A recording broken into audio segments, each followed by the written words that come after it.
And action. Live from New York, it's Show and Tell. Hello, I'm Dilly. Welcome back. This is a knitting podcast. I usually talk about vintage knitting. As you know, I just finished up my collaboration with Roxanne Richardson. And if you haven't seen that, go back and look for the episode. I'll put it in the show notes for the Harlequin sweater.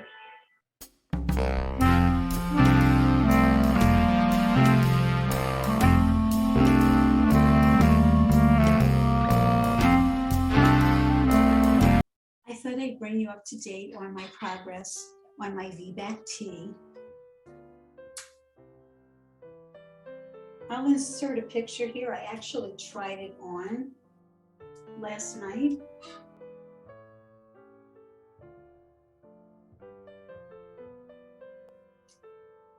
It's coming along. I have about this much knit, maybe 3 or 4 inches below the underarm. But the sweater has like a very strange construction. With this V in the front, it's much longer. You keep adding stitches while you're decreasing elsewhere. So it becomes much longer where the V is as opposed to the other side, which goes straight across. And at the end, there's short rows that fill in. I had knit this multiple times before. Each time it was too big. This yarn is really deceptive because even when you get gauge, it's very stretchy. Let me see if I can show you a piece of the yarn up close. You can see there's a dark blue blip here, which is a different size from that one and this one, and the spacing is different. This one is very slender, plus the distance between them varies. So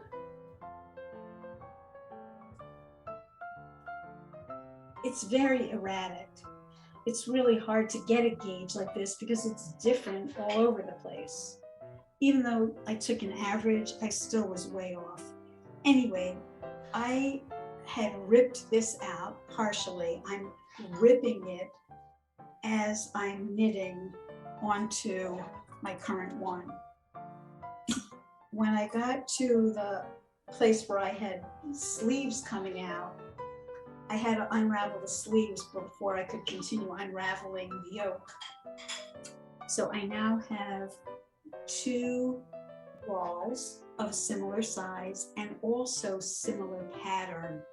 When I first knit this, I made very sure to find the place in the yarn where the distance between the blue nubs was similar so that both of my sleeves would have a shot at looking the same. I'm probably not going to do long sleeves on this new version, but I am going to have a little bit of a sleeve. I want this to be airy and breezy for the summertime. So I'll probably have leftover yarn from this, which I can add on to the length of the sweater. I'm not quite sure how long it's going to end up being, but the 3rd time seems to be the charm. Maybe it's the 4th time. Finally, I think I'm going to have a sweater that I can wear. So I've said this before, but it bears repeating. If you're a newer knitter and if you haven't had the experience of ripping out large swaths of a sweater or even an entire sweater, welcome to the party. It happens, and if you want to have something that you're happy with that you will actually wear, when in doubt, rip it out. The sweater that I'm wearing, which I designed, I wanted these stripes to go on this angle. I had to tinker with this many times. I ripped back and tried different things a whole bunch of times. That's the way it is. But each time you get a little closer to your desired product. Very rewarding in the end to finally have something that you're happy to wear. I'm knitting along with a group of people on another vintage sweater from the 1930s, the Fashionable Slit Neckline. So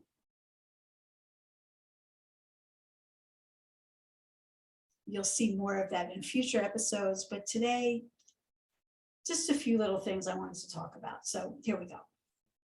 I had stopped knitting for a good quarter of a century, and when I picked up my needles again several years ago before the pandemic, I wasn't initially aware of yarn festivals like Rhinebeck and Vogue Knitting Live, which actually takes place walking distance from my home. But over the years, I've been hearing about yarn festivals in other parts of the world, and the ones that crop up a lot that people seem to rave about are the Edinburgh Yarn Festival and Shetland Wool Week. I think the Edinburgh Yarn Festival is every other year, so there hasn't been one since the beginning of the pandemic. But Shetland Wool Week last occurred in 2020. And I've been wanting to go ever since I heard about it. It just seems like a very interesting part of the world for people who have a deep interest in knitting, like I do, and for people who have knit Fair Isle, as I have. So I've been kind of watching and waiting to see what they would come out with. And recently on their website, they put that they are planning to go ahead with a scaled down version this year, 2022. September 24th to October 2nd. So I did my first cut of looking into airfare and travel arrangements, thinking that because I live in New York, it would be like, one hop to Lerwick. Well, it turns out if you want to go to the Shetland Islands, which are kind of in the middle of nowheresville, you're probably going to fly into London and make another stop in Edinburgh or some such place. So 2 stopovers and either 13 or 14 hours from New York. In New York, we're really spoiled because you can fly to Europe in about 6 hours. So this is like double the length of time and obviously double the cost. So it's a little off-putting. If you're watching this and you're in the United States or Canada, please comment below and tell me if you've been to Shetland Wool Week, and if so, what your travel arrangements were. How did you get there? I'm looking at other possibilities, and it seems like I could bring the airfare down quite a bit by flying into some place like Aberdeen and then making a connection from there by ferry to the islands. But I'm curious to know what other people have done. I really would like to go. And I'm also interested in knowing if anybody else is planning on going this year. I'm not much of a green thumb. Fortunately for me, Trader Joe's, which is a couple of blocks away from where I live, sells lovely orchids like this for about $10 or $12. So after these flowers all drop,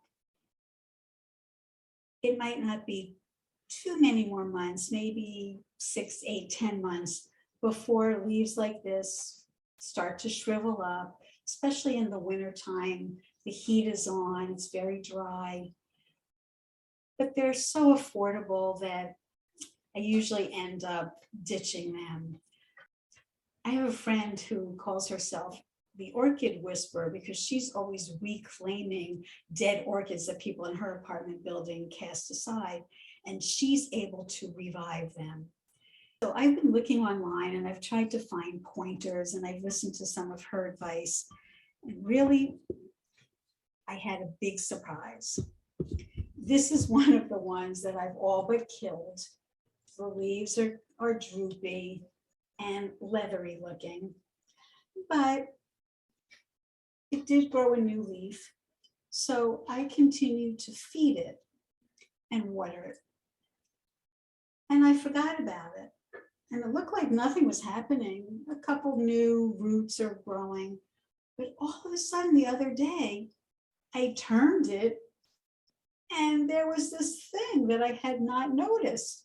This whole new shoot, which will bud and eventually flower. You can't imagine how over the moon I am. I mean, it's such a huge accomplishment after having killed so many of these beauties. When this one blooms, I'll show you the flowers. I think they're pretty colored too. One benefit of having a lot of these plants come through my house is that they have these clips. See, there's one here that holds it to a stick. Well, from the ones that I've killed and discarded, I have reclaimed a group of these clips, and I use them instead of basting parts of a sweater together.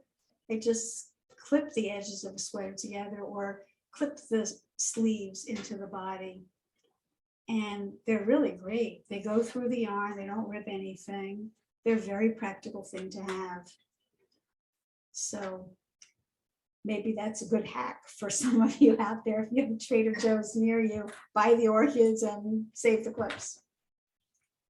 I am hosting a knit along that started on May 1st.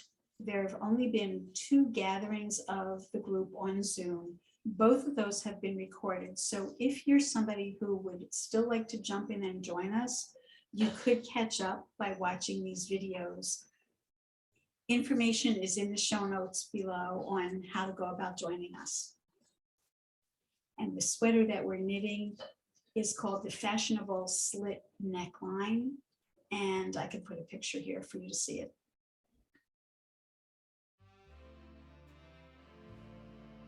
Good Loops Yarn has offered a 15% discount for all the participants of this knit along. So feel free to still jump in and join us, especially if you're a newer knitter who has never knit from a vintage pattern or never knit a sweater that had to be assembled from pieces.